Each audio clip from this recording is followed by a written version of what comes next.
they made the whole deen logical. And they said, there's no adhab al-qabr. There's no punishment in the grave. They also denied. They denied the Prophet ﷺ going to Mi'raj. They said the Prophet did not go to the heavens and come back with his body. They denied that. They also denied seeing Allah on the Day of Judgment. They denied that. They also denied how the scales are going to be weighed on the Day of Judgment. Because they said that, they said regarding Allah, seeing Allah, they said Allah is not in one direction, so how can you see Allah? They denied that. They said the scales, how can the scales weigh something that, your amal, your actions don't have any weight? They are things you've done. So therefore they denied the scales on the Day of Judgment. And they denied quite a few things like this. What the Sahaba did here was a very, very important thing. Instead of the Sahaba saying we're going to wage war against these people, like they did with the zakah issue, the Sahaba took a different stance, and this is very important for us to understand. Because this wasn't something clear cut. The Quran in 700 places says, 700 places says, وَآتُوا الزَّكَاةِ, give zakah. So many different places in the Quran you will find, it says, آتُوا الزَّكَاةِ, give zakah, or آتِ الزَّكَاةِ, or give zakah, and so on. That is very clear. Even if he said it once, it's very clear. So they had to wage war. But with these issues, what did they do?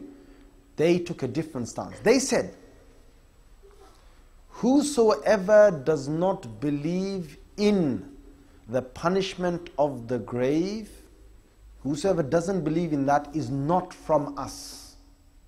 But what they didn't do is say that that person is a kafir.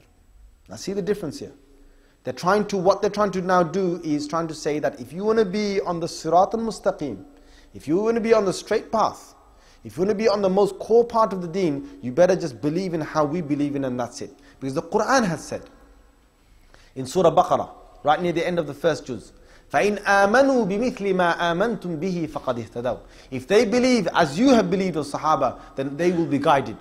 If they believe as your iman is now a scale for everyone else to compare it with. Subhanallah. That's about the Sahaba radiallahu anhum ajma'in. With regarding all these different aspects, they said, we believe in this, that's it. We as Muslims, we believe in this. And whoever doesn't believe in this, they're not from us. Not saying that they're kafirs or whatnot, they're just not from us. There were statements like this made, and later on the Muslims had to then codify this into making it into Aqidah books. So they wrote clear cut, وَنُؤْمِنُ بِعَذَابِ الْقَبْرِ. For example, Imam Ja'far at-Tahawi, right? Imam Tahawi, who has written his famous book on Aqidah at-Tahawiyah, right? The most ironic thing is about this is, everyone accepts this book as the core book of Aqidah. This is written about almost 300 years, after the Prophet ﷺ's hijrah. Everyone accepts that this book is the most fundamental. He's only put about 105 different articles in there.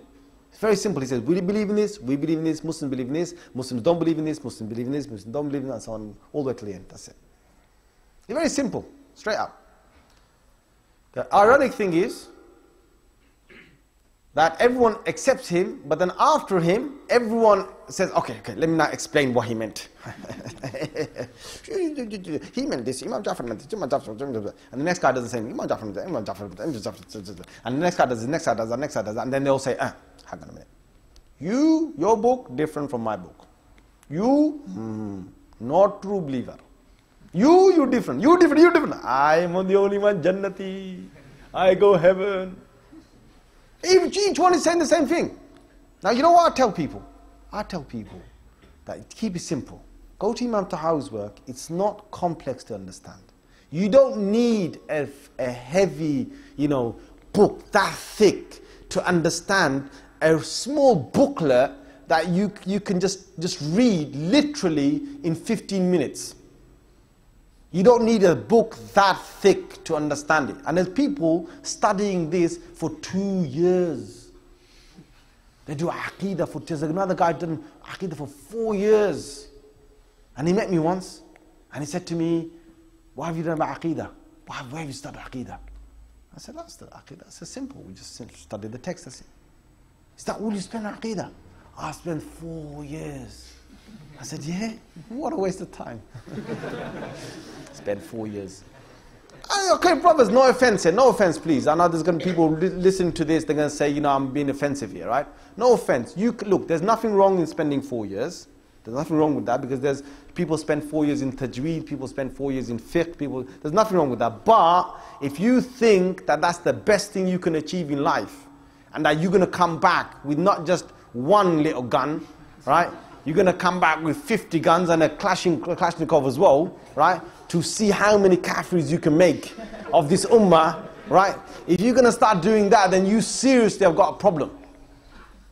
Now, there's a guy up North London where, he was in our mosque, right? I won't say his name, yeah? So what he used to do is, he used to come every day and he say, nah, Aqidah is, and he's kafir, this kafir, that kafir, that's all you hear. Bid'ah, kafir, this and so on. One day, the chairman of the mosque got up, and the chairman up there is a bit of a Guyanese guy, yeah? So he says, hey, Sheikh, what you say? Sheikh, what you say? You call everyone kafir? Why you not do something for me, Sheikh? You go with all your little people on a little island, yeah? And you stay on that, let the rest of us become Muslim. You preach what you want on the little island, let all of us become Muslim. Because it's got to be a point there.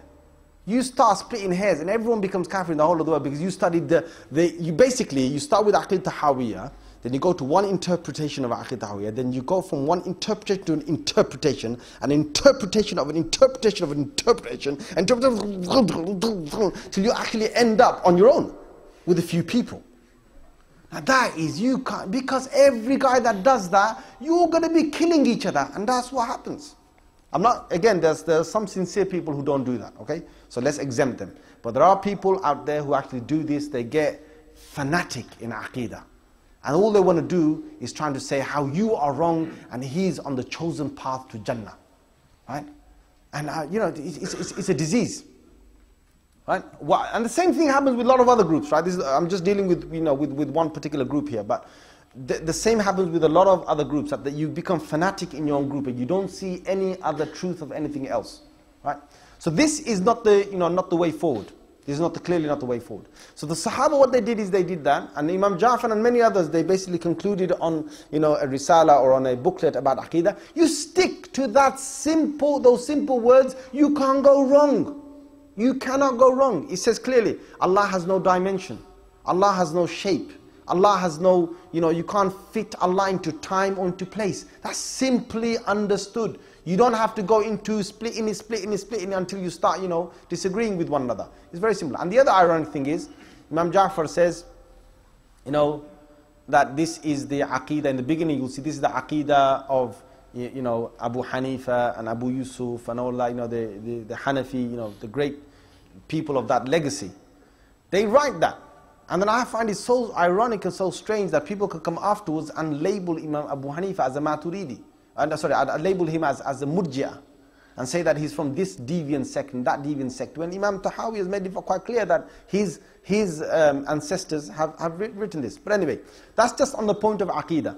And what I'm saying is, I'm not saying today for you not to read anything and not to study anything else. No, I'm not saying that. But what I am saying to you is, when you go to a particular shaykh and you study under the shaykh, especially if it's in Aqidah, please do me a favor and go and study the same thing with another shaykh. Because the problem that I found with these certain brothers is that they study only with one shaykh. That's where the problem comes. If people study with several shuyukh, then you can't keep your ideas onto one thing. If one sheikh teaches you for 4 or 5 years and he tells you, you got to believe this and nothing else, that's it. If you go out of what I'm saying to you, you're going to be in the bottom of hellfire, stuck to the bottom of it. Like, a burnt, pizza or something, right? The guy basically scares him to death to even go and ask the next sheikh down the road, or the next imam, or the next akhi down the road. He just scared him. And that's what these are the most biggest fitna that we have in this ummah. Anyway, that's done with that particular chapter.